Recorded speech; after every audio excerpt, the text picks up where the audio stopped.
A couple of years ago, my fiance, who was my boyfriend at the time, had his sister invite us to her wedding down in San Diego. We're from New York City, so at first we had the idea to just catch a flight. But then I was struck with a fun idea. I brought up how we could leave a few weeks early and take a leisurely road trip instead. So, by the time we arrived in California, we could take a few days to rest and recharge before the ceremony. I had never really been outside of the East Coast, so I was excited about the idea of being able to take in new sights. You wouldn't be able to see much from 30,000 feet up in the air. After some discussion, we decided that if we were to do such a thing, it would be most convenient to rent a car and return it upon our arrival, instead of just taking our own vehicle. From there, we would simply take a flight home, sparing us from having to take the time to drive all the way back.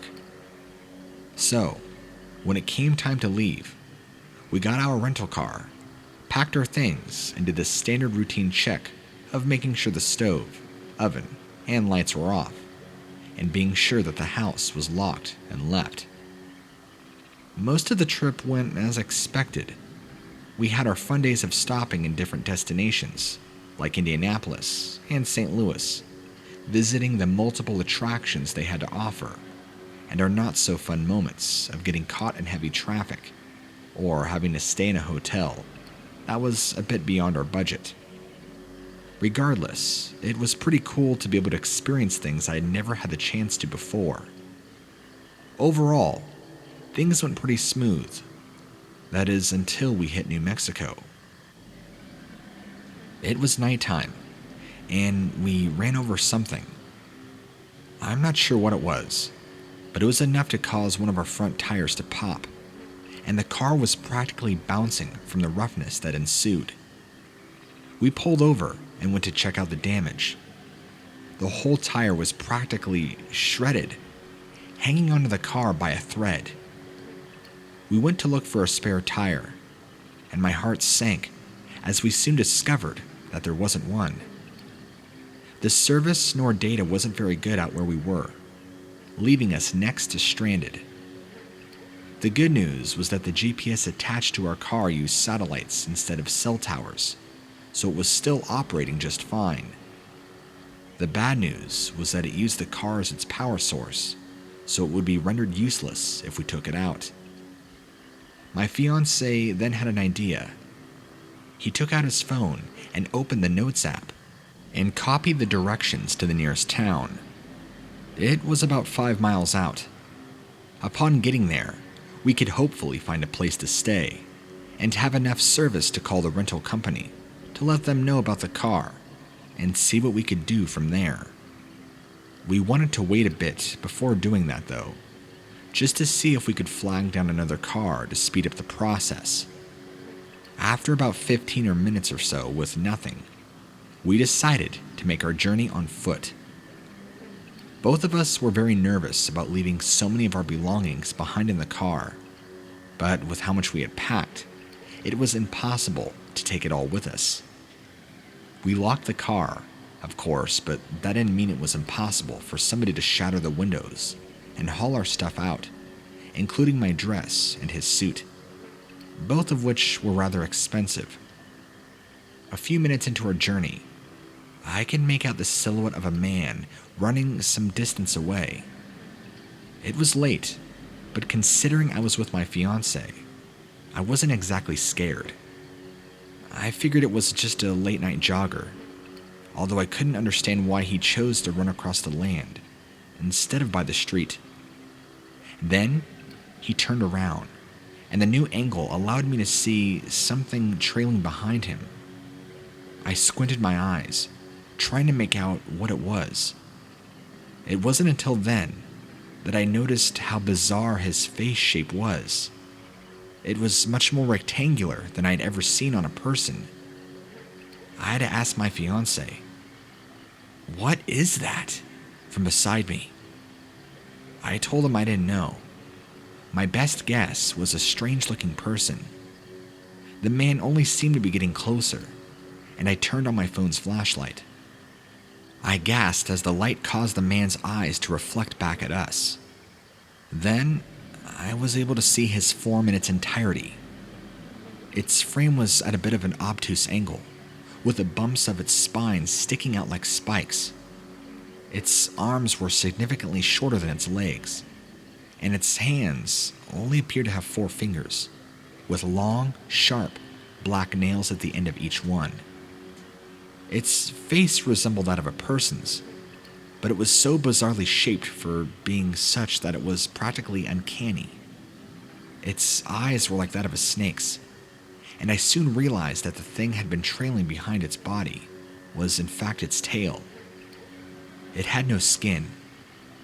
In fact, it appeared to be covered head to toe in dark green scales. This creature hissed at us, revealing a long snake-like tongue that was previously hidden with its mouth. My fiancé and I ran, screaming and yelling for help as we did.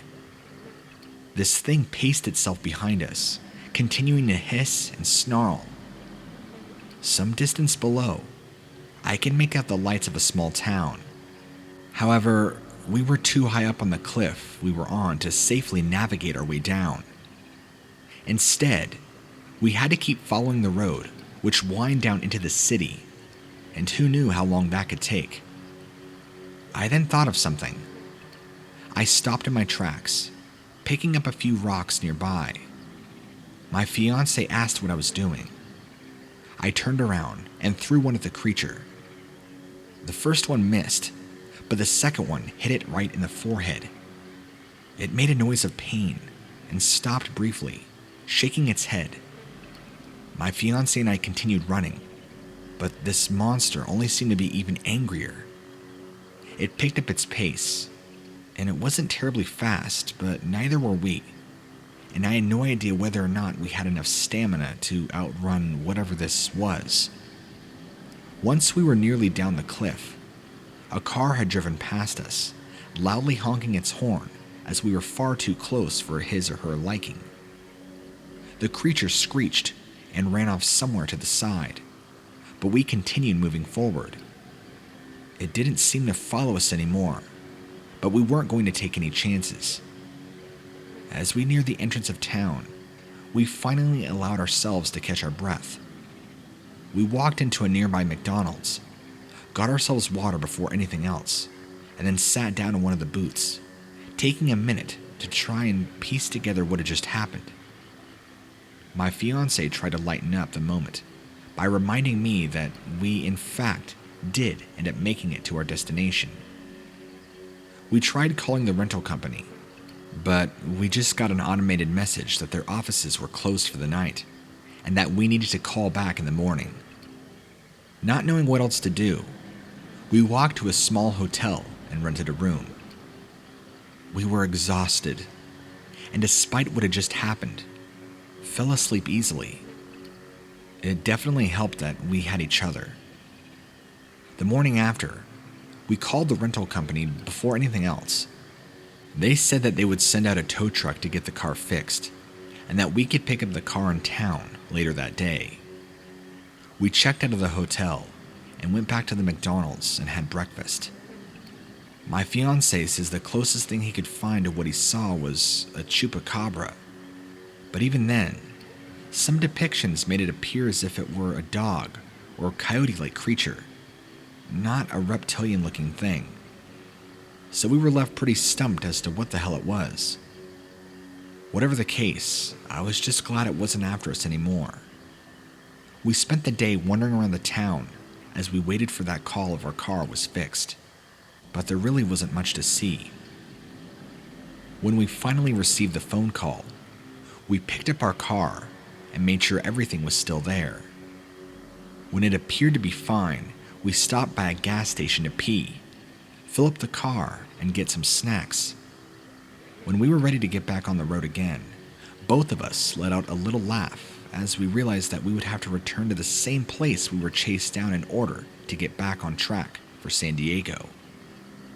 Upon our return to the road, I swore I could see webbed footprints lightly imprinted in the more sandy areas of the terrain.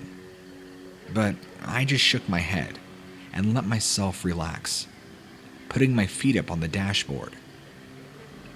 The rest of our trip was fine, and we managed to make the best of it despite what had happened. By the time the wedding ceremony came around, we found ourselves telling the tale over and over again to different groups of people. A lot of people didn't take it too seriously, as to be expected, and to be fair, neither did we. Pretending it was just something stupid made it easier to cope with, I guess. A lot of people brought up the chupacabra thing, just like my fiance did, and others joked it was somebody from the town trying to scare away the tourists. You know, the whole Scooby-Doo thing. We eventually flew back to New York, and it never really came up beyond that point. After all, we had other things to attend in our lives, like our jobs and social events. Still, it wasn't long after before my fiancé proposed to me, and I do think that event, along with the inspiration from his sister's wedding, played a heavy role in his decision to do so. Maybe I'm reading a bit much into it, but to me, it symbolized that life could throw all sorts of crazy stuff at you, and that if you can handle such an intense experience with a person you love and make it through okay, then the two of you could take on anything. Things like bills would be nothing in comparison to what we went through. Anyway, I've never returned to the Southwest region since, and I don't really plan to. I'm not exactly scared of stumbling upon that reptile man again, considering it was in rural New Mexico, and I don't exactly have a reason to go back there. Still, it makes me wonder what other kinds of creatures are out in the world, waiting for unsuspecting victims to come across them, perhaps even where I reside. Whatever the case, I'm just glad I live in a place where there aren't many reptiles, or reptile men.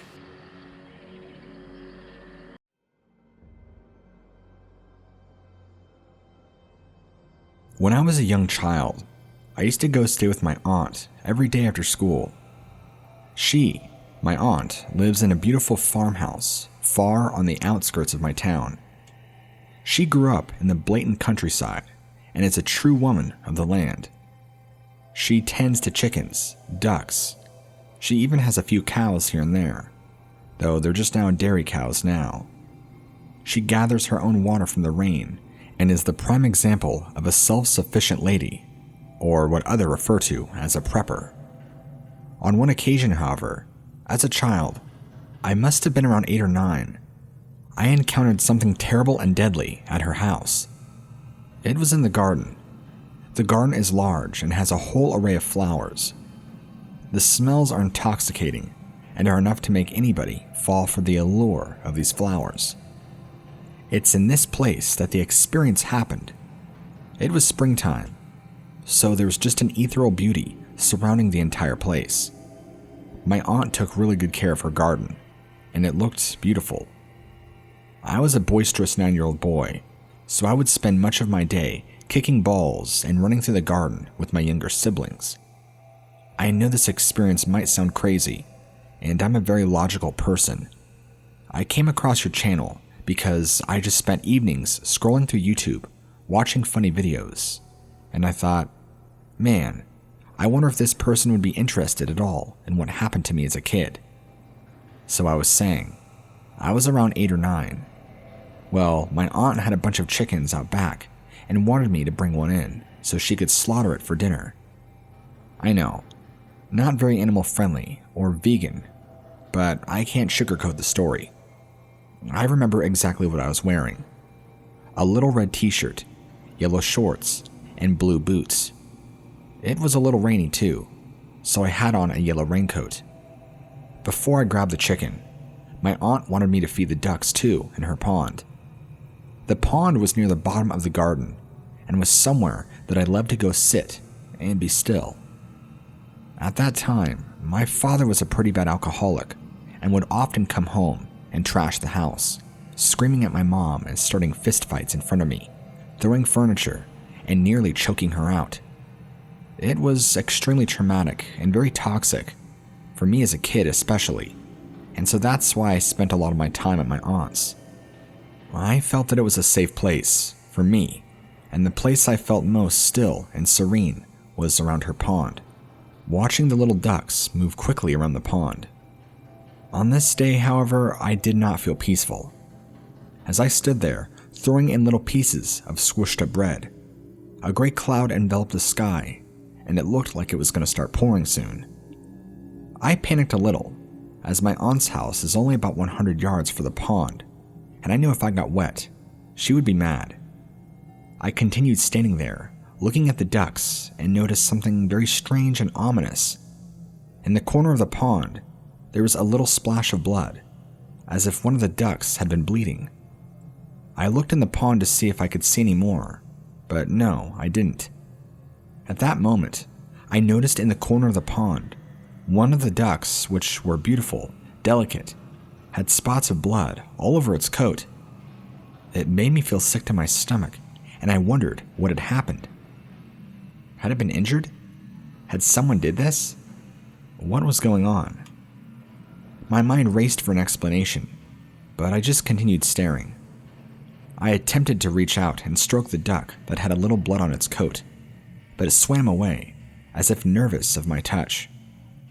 I tried to whisper out to it, "Baby sounds, it's okay, little guy," I cooed.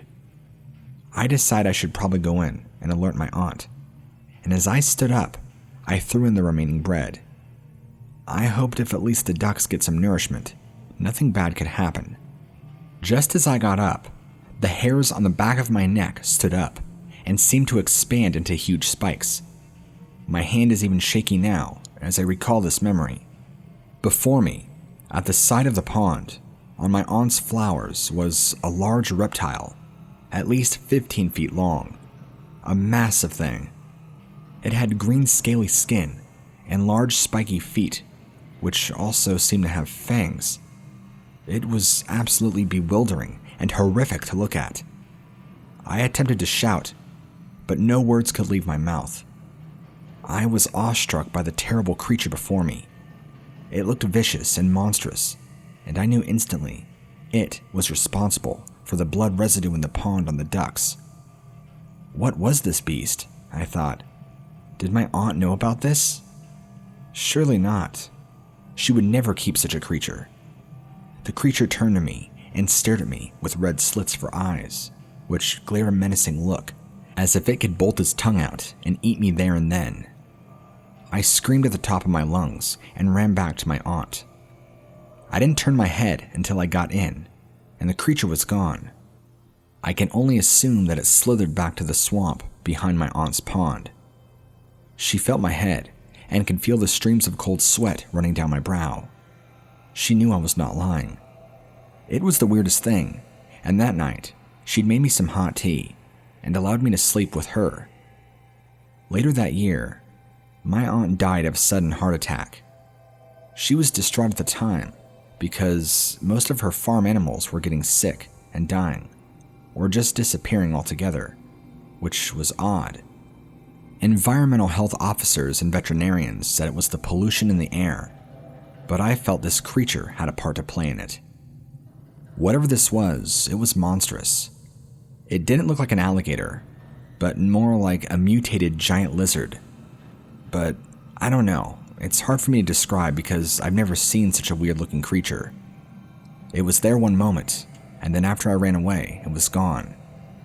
I almost wonder if it was planning on sneaking up on me and devouring me whole, because it was right in a spot that had I not turned to look at it, I would have never seen it, and it could have came right up on me.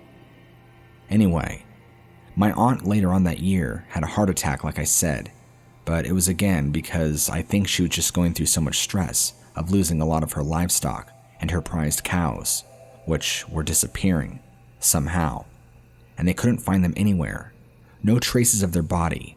So again, I don't really know how to summarize it all, but I just know that I'm not crazy, and this did happen to me. I know what I saw, and it was real.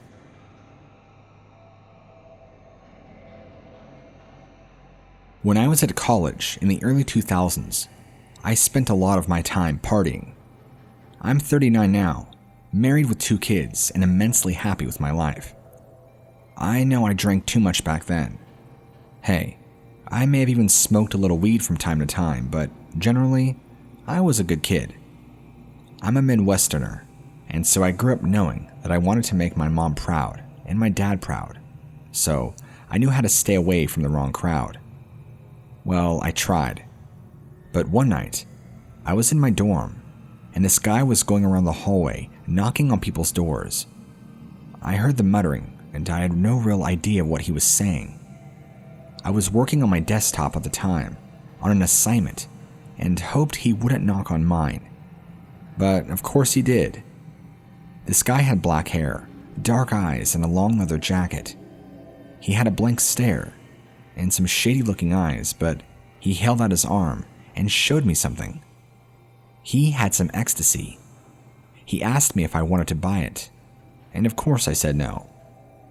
At the time, weed was the only drug I would have ever tried, and even that made me feel really sleepy. I shut the door in the guy's face. I had the strangest feeling he was angry at me. His stare alone was just cold and clinical, as if he could have killed me there and then, and walked away, feeling nothing. I guess to be a drug dealer, you have to separate all your human emotions and just focus on making money. After he left, I went in the kitchen and talked about it with my roommate. He wondered who had let this guy into our dorm. It was totally risky and a real hazard.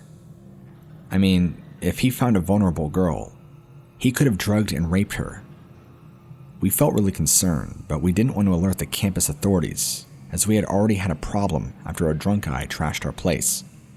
The campus authorities told us if there were any more problems, they would evict us. At 19 years old, I couldn't have imagined anything worse than going back to live with my folks.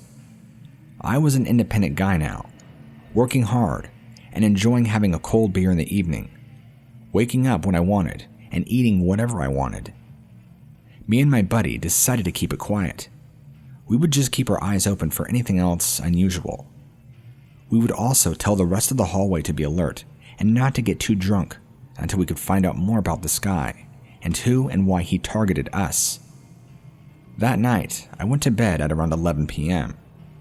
I was slumped, and I had a big test the next day. I woke up at around 2 in the morning and heard shouting coming from outside my window. I groaned as I got up, my feet touching the cold floor, and pulled back the curtain to see what was going on. The same guy from earlier was outside my room, just about 10 yards from my bedroom. He was talking to a girl who looked to be drunk, and she was sitting with her face in her lap on the pavement. I felt sick. I knew I had to do something. I pulled on my housecoat and the first pair of shoes I could find. Even though I just had boxers and a housecoat on, I knew there wasn't time to get dressed. This guy was clearly in danger and could potentially die if she took drugs. This guy was a bad guy, and I wanted to give him a piece of my mind. I went outside to confront him, but when I turned around the corner to where my bedroom faces, I couldn't see anybody. I couldn't even see the girl. I panicked. I looked around everywhere. At that moment, my eyes expanded to the size of footballs. A huge reptile-like creature was staring at me, standing in the exact same spot as the girl had been minutes earlier. This thing looked like a perfect mix of a human being and a lizard in one. This thing was huge and tall, standing at about 10 feet, with slimy green scaly skin and a bald head and enormous yellow eyes. I felt sick, like somebody had shot me right in the stomach. My shoulders became heavy, and my breathing became slow, and I honestly felt I was going to collapse from a massive stroke. The creature continued staring at me, and I raised my hands as if surrendering in an attempt to appease this thing, what I would consider a demon to this day, just in case it charged at me. I couldn't take in what I was seeing, but I knew in the darkest parts of my mind this wasn't a dream. The wind was blowing, and I was aware of my sheer vulnerability. My mind raced. What had happened? Was this a prank? Or perhaps I had unknowingly taken ecstasy, and this was all an hallucination? Nothing added up, but I felt mentally well enough. I did not feel like I was high on drugs. I knew what I was seeing was real, and it was just too animalistic and vicious to be another human dressed up. The creature kind of made a scoffing sound at me, and then slowly, without breaking eye contact, retreated back into the bushes before finally disappearing entirely. Well, I say bushes, but they were more like hedges, because they engulfed this entire thing as it stood back into it. I went back inside and poured myself a hot cup of coffee.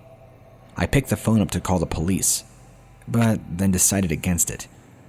I felt I would appear crazy, and I knew if they did a drug test, they might find traces of marijuana or alcohol, and I didn't want to get a bad rap or record.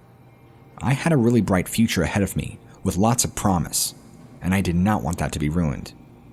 At the time, I don't know exactly what this was. Was it a creature, or did I see a demon? I wasn't sure. It wasn't until the past few years that with the capabilities of the internet and all the resources I have that I really kind of began looking into it, and I could sum up that I think I may have encountered some kind of reptilian being, but I don't know. I'm only speculating, and I'm submitting this story to you so that you can give me the answers that I seek.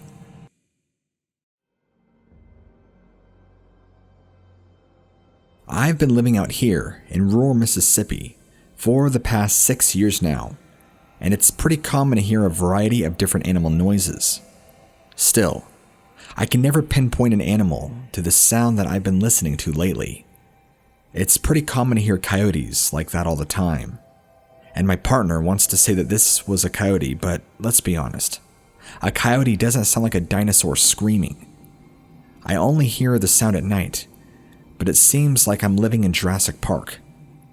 If you ever have seen the movie Jurassic Park, there are multiple times throughout each film where a dinosaur roars or makes a noise, and it just has this reptilian sound to it, where if you are blindfolded, and even though the T-Rex sound, for example, is made up of a few different tones, if you've ever watched a documentary on the making of it, it still sounds like it's coming from a large reptile or a dinosaur. I'm telling you this and including this in my email because that's the only way I can accurately describe and explain how this sounds. It sounds nothing like a coyote, and my partner seems to want to disagree with me. I don't know if it's because he's scared or what the deal is. It does not sound natural, and it is not anything that I've ever heard before. We live close to a rather large part of swampland, so already that's a strike against us. I've listened to all sorts of weird horror stories about people getting lost in the swamps and all the monsters that are supposed to be living in the swamp. Quote unquote monsters. And then I start hearing this at night. I don't believe monsters are real necessarily. I think I'm probably just hearing an unidentified animal, in my honest opinion. Still, scientifically, I've never heard any animal sound as loud as this, or matching this exact animal's timbre. I don't know how much you know about giant reptiles that live in swamps, but it almost has this hissing quality. As I'm typing this to you, I'm trying to sit here and think of what animal I can explain to you that would make the most sense. If you've ever heard a Komodo dragon, for example, they have this deep roar, angry groan hiss sound. That's not quite what I'm hearing, but imagine that amplified, with more of a roar guttural quality behind it. Now you're starting to get close to what I'm hearing. Again, a reptile sounds like a reptile, and there's no mistaking that. I'm sorry if this email is too long. It's just been really scaring me lately. So I thought I would reach out to several different big YouTubers, because with all these stories you guys get sent, I'm sure you get knowledge and are able to clarify some things that might be out there or possibly be unknown to man. A couple of years ago, some friends that we've made since moving up here told us about some Bigfoot encounters they've been having in the same area.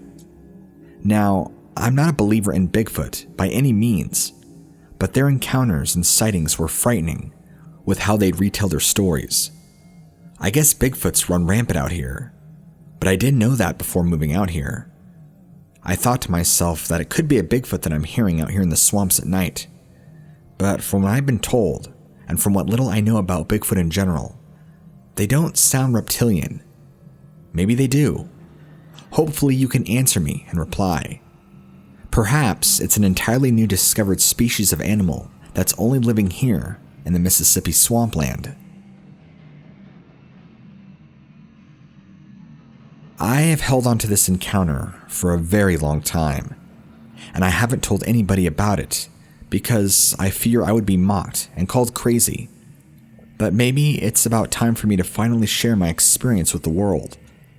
After listening to all the stories people have shared with you, it's really encouraged me to step up and share what happened to me back in the late summer of 1979 in Columbus, Mississippi. Your video series about reptilians is precisely what I wanted to talk about. Until recently, the past 6 months, I had no idea that there was anybody else out there who has seen a creature like I have. People talk about Bigfoot, and even I've heard about a thing called a Mothman, but I never would have guessed that other people have seen large reptilian humanoid creatures just like I did. I thought I was crazy because I thought I was the only one. I've never been into conspiracies or wanting to dive down that rabbit hole, but the more I listen to some of these stories, the more real this all makes it seem, and the more it all brings me back to that evening. I could tell you, it was July 10th in 1979, and it was beginning to get dusk. I lived out of a small house that I was rooming with a few friends. I'd only been there for around a few months, and by nature, I'm a small town boy from Colorado. So a few friends of mine moved out here to start up a small business, and they really wanted me on the team to work in their department. I didn't have a job at the time, so I thought it would have been the perfect fit. Rooming with some friends, working at the same position. We could party and work together. What more of a life could you want at only 22 years old? Now, you need to understand something. At the time where I was living, it wasn't fully developed like everything is nowadays with stores and businesses everywhere. Commercial real estate in general has very much expanded in just about every area. Back then, this was about as rural as you can get, with only a few plots of land here and there, and with houses sparsely spread. At the time, there was only a few other houses in the area, with mainly large empty fields and thick woods all around. You bet it was humid as hell. Our drive to work was approximately 25 minutes, which we enjoyed, because that means we could party and be as loud as we want to, without having angry neighbors calling the police on us.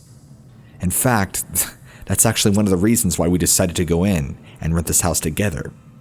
If you look out from the front door, it goes out all the way to the front road, and beyond that, it dips down in a small embankment to a thick grassy field that goes on for acres and acres into more and more denser woods. You can call it an empty meadow, because the only thing that's really there is probably some marshland and some really, really tall grass. At the time, there was zero development, and the closest house is probably a half-mile down the road in either direction. Again, perfect for young kids in early 20s to party without disturbing anybody purposefully. And might I say that at that age, I drank like a pirate.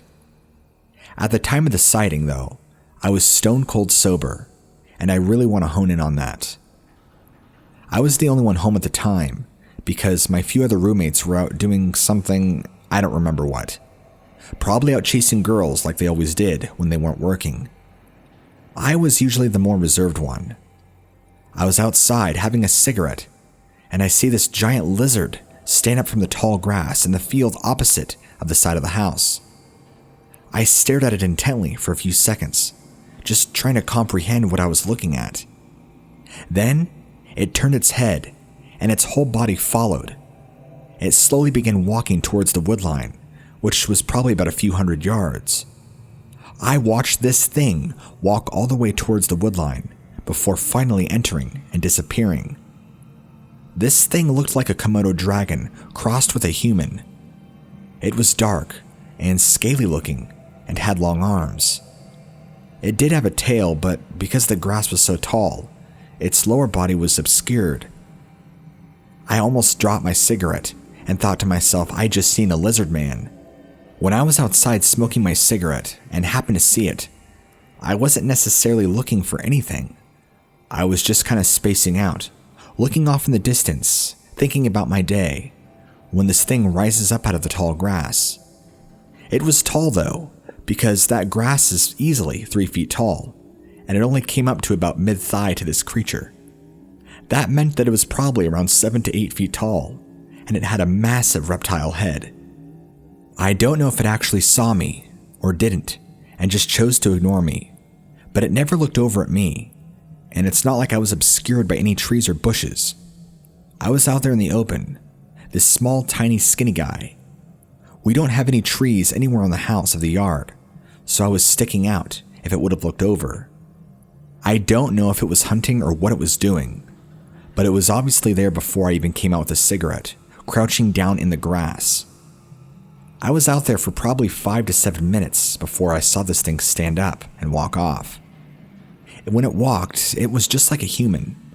It had a very natural glide with long strides.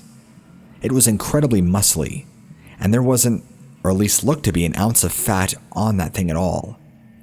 You could tell by the muscle mass that it was strong. It never made a noise, and I never smelled anything either. After it vanished into the trees, I dropped my cigarette, like I said, and ran inside because even though I was in total awe at what I saw, I was pretty freaked out. I had no idea that we had upright walking lizards out here. Like I said, just being a small town boy from Colorado, this was way out of my environment. I didn't tell any of my friends when they got home later that night, and I kind of kept this encounter to myself for a really long time. But I do think about it from time to time. All these reptilian accounts you've been posting over the last few months have really brought me back to that moment, and I figured it was time for me to share mine. Now I know many of the accounts you share explain vastly different creatures, most of them acting very hostile and aggressive. While I don't think I saw any of those creatures you told, I definitely can stand behind the fact that it was an upright walking reptilian humanoid creature. It was very tall and enormous. I never saw it again after that, because the following year, I moved back to Colorado. Anyway, thank you for letting me share my experience with you.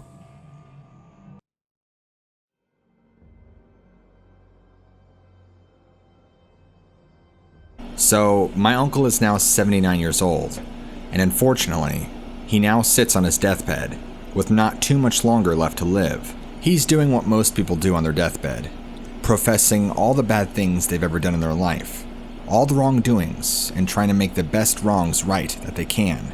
He's well aware he doesn't have a lot of time left, so he shared with us some of his crazy experiences in life, which were heartbreaking and hilarious all at the same time. These moments are very bittersweet, but he shared with my mother and I something very disturbing. For about 9 years, my uncle was heavily involved in the mafia. I don't know if the mafia or gang he was affiliated with had any association with the Italian mafia, the Russian mafia, etc. But I do know that they were bad guys. He told me that he himself had killed over 20 people, for drugs, for money, for sex, for ripping off the mafia. The list goes on and on. It's something that my uncle is very, well, not proud of. And him telling my mother and I was really the first time he's ever really professed it. He went on a tangent, and he told us this strange experience he had. I still don't know what to make of it. It's disturbing, but I know my uncle. I saw the look in his eyes as he's retelling this story. This is not made up. I saw his genuine reaction as he's explaining this to us. Whatever this was scared him to the bone, even though the story that I'm going to share with you is his story. It is disturbing, but bear with me. To retell this event, we're going to go back to 1972. My father and his mafia partner just got done putting a bullet into this man's head for ripping them off on a drug deal. I think the whole thing involved cocaine, and mass quantities of it to be exact. And I think when he was confronted about it, told them to go F yourself, to put it politely. Well, being the mafia, they're not going to stand for that, so they took care of business, as they like to call it. My uncle and his partner disposed of his body in the only way they really knew how back then, to take his body out to the middle of the swamp and dump it and bury it. Let the alligators and whatever other bugs out there take care of the rest. I'll never forget when my uncle looked us in the eyes and said, "The amount of times we did this to get rid of bodies and were never caught. It's a number that I myself have lost count of." Anyway, going back to the story. My uncle and his partner are out there in the middle of the night in northern Louisiana, somewhere out in the middle of the swamp. He couldn't exactly recall where, because I don't even think he knew exactly where. I think they just pulled over somewhere and dragged the body out of the car and walked into the swamp a bit with shovels. They were originally going to dump the body, but they thought it would be better to dig at least a loose grave to hide any evidence. My uncle's business partner has this lantern, and my uncle is the one digging this shallow grave. As he's digging, they both begin to hear what he described as a jaguar sound. They both look at each other and just nod their heads to keep digging and to ignore whatever sound it was. My uncle continues to dig, and he recalls this exactly. And he says, quote, "I had just shoved the shovel into the soft soil, put my foot down, pressed it in, and I heard my partner scream bloody murder. When I looked over, this lizard, larger than a man, was running at him and swiped its claws, disemboweling him with one swipe. The lantern he was carrying and his intestines both hit the ground at the same time." My uncle had to pause here and catch himself because he was getting kind of emotional.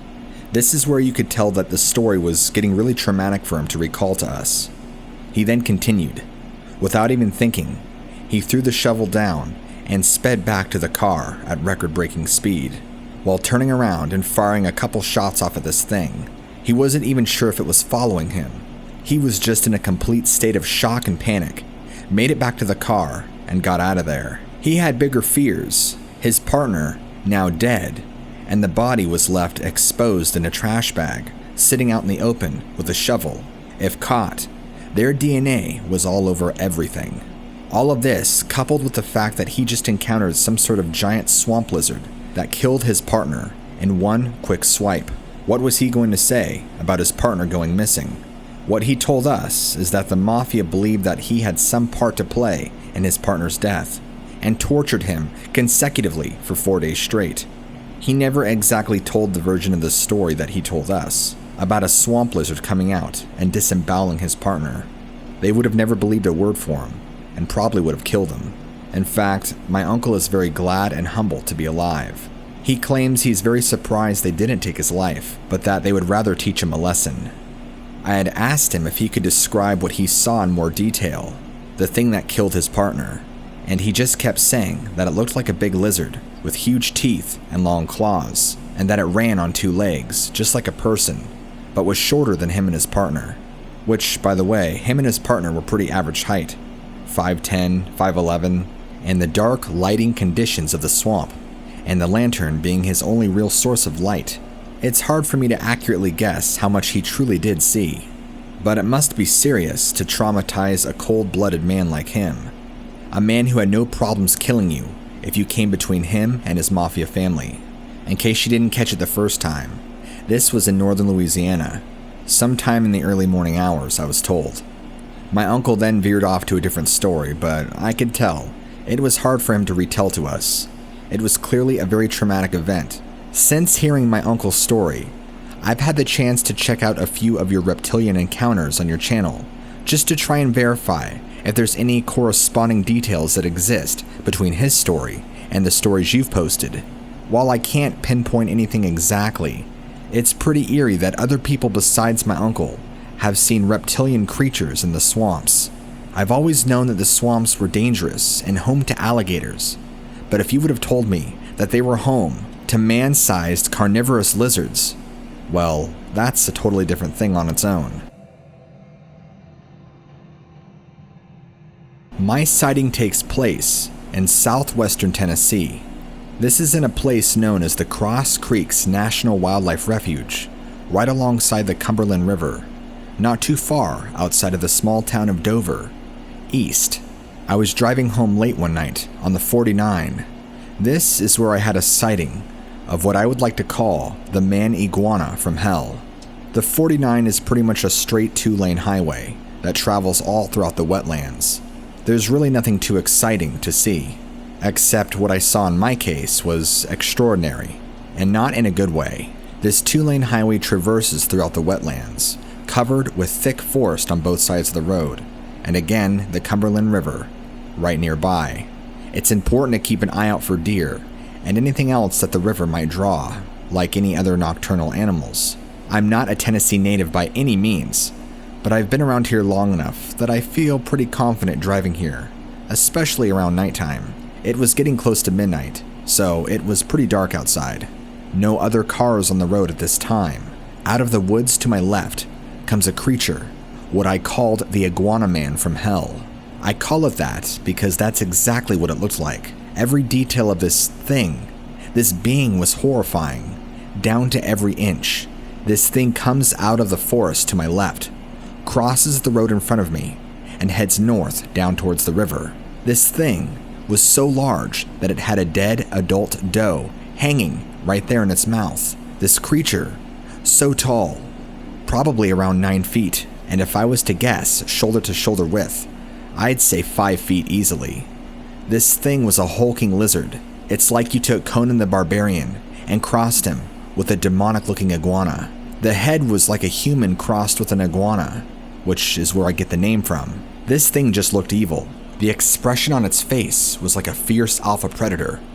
The entire being just looked unnatural, and it was not only large enough, but strong enough to carry an entire dead doe in its mouth like nothing. This thing just trots out of the woods, casually walks across the road and down off into the river.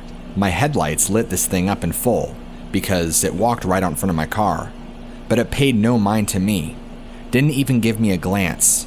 I'm sure that it felt zero threat from me, or so I guess. It didn't even acknowledge me. I felt a mixture of primal fear and total shock at what I was seeing. This thing looked like an experiment gone wrong and then dumped off into the swamps. It took me a little bit to process that I had just seen a real-life lizard man, assuming that there never was such a thing before. Afterwards, I struggled with who do I even tell about this? Who's gonna believe me? This isn't just as simple as seeing a Bigfoot. There's even people in that community that won't believe you if you've seen something else other than a Bigfoot. They were the first group of people that I went to about my encounter, and even they seemed reluctant to believe me. I went through a phase where I somehow convinced myself that I dreamt the whole thing up. But eventually, I came to my senses and realized that this is indeed truth. This was a real-life, living, breathing creature. As much as it scared me to death, I've just learned to be overly cautious now about when I drive, especially at nighttime. I do share my story from time to time, but most people don't believe me, and that's okay. I feel like this is one of those situations where it's like, what do I do with the information now that you've told me? So it's more just about being cautious and knowing that there are things out there that we don't quite understand. The takeaway from my story is to be alert as possible and to always be aware of your surroundings.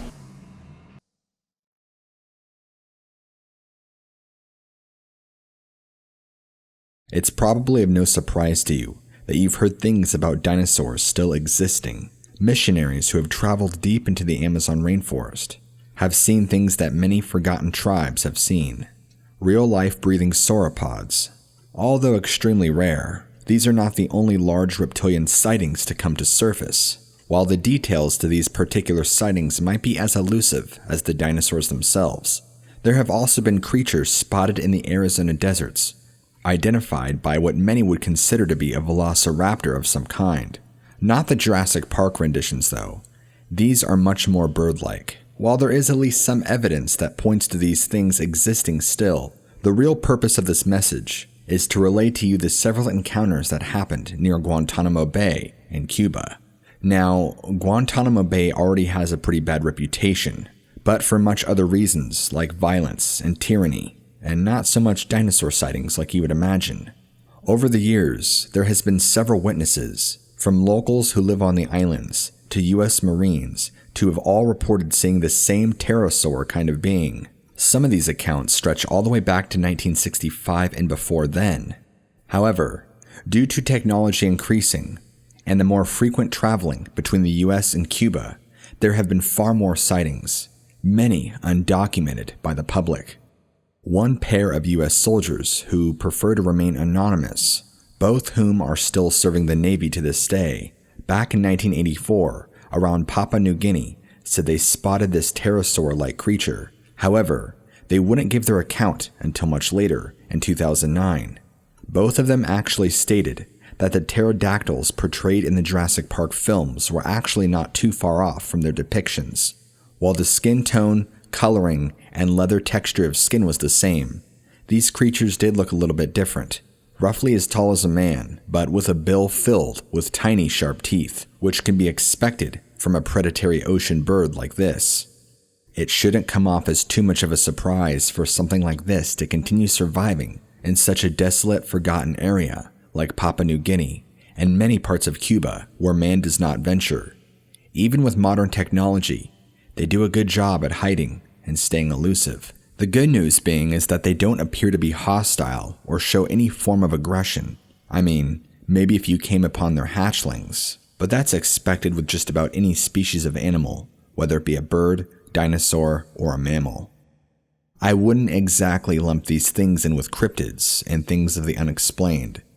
This seems like a situation kind of like sturgeon, a creature that just maintained the right living conditions in order to properly survive all these years. Whereas sturgeon are much more known because there's people that actually fish and find them constantly. The bottoms of lakes and rivers are a lot more easier to get a visual of than the tops of New Guinea or deep in the jungles of Cuba, and it might be a situation kind of like endangered species, where there's only a select few of them, or they have a very small population. Again, there are many locals and villagers who have all sorts of oral stories and their own first-hand accounts of seeing these things up in the skies. I have not been able to find anything in a face-to-face encounter with one of these things, but that's because nobody I know has been brave enough to travel to some of the altitudes that these things are probably existing. Maybe existing is the wrong word. Whatever their nests or dens look like, they're probably pretty high up, perched on top of places that man would never be able to reach. Patty Carson and her brother supposedly spotted a real-life pterosaur right outside the Guantanamo military base in 1965. This proves that there are even sightings that predate the 1980 encounters of the two naval Marines, and another one by a U.S. Marine by the name of Eskin Kuhn, who saw, reportedly, two large pterodactyls at the same Guantanamo military base. But his sighting was back in 1971.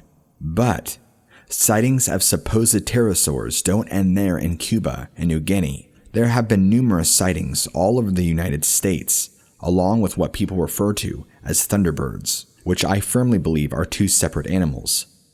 Thunderbirds have been described as being a large blackbird or eagle-looking like animal, where, as a dinosaur, there's really no mistaking if you were to see a dinosaur.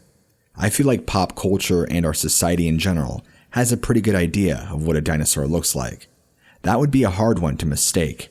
An encounter was had on Wednesday the 18th in July, back in 2012, where an individual, unknown, was traveling down Highway 27 in Franklin, Georgia with their two sons, around 8:15 in the morning, where they apparently looked up and saw what they described as a flying dinosaur. Many other supposed witnesses are not just storytellers or people with nothing to do. These are legitimate professional individuals, like attorneys in California, college professors, former biology professors, scientists, and even a president of an electronics company.